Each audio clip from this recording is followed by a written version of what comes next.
എന്തോ ഒരു വ്യത്യാസം ഉണ്ടല്ലോ. ഏലക്ക കരാമ്പട്ട അല്ല, കരാമ്പട്ടയുടെ അല്ല അല്ലേ?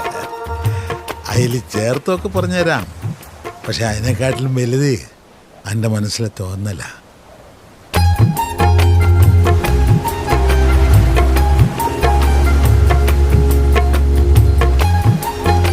ഓരോ സുലൈമാനിയിലും ഒരിത്തിരി മുഹബത്ത് വേണം.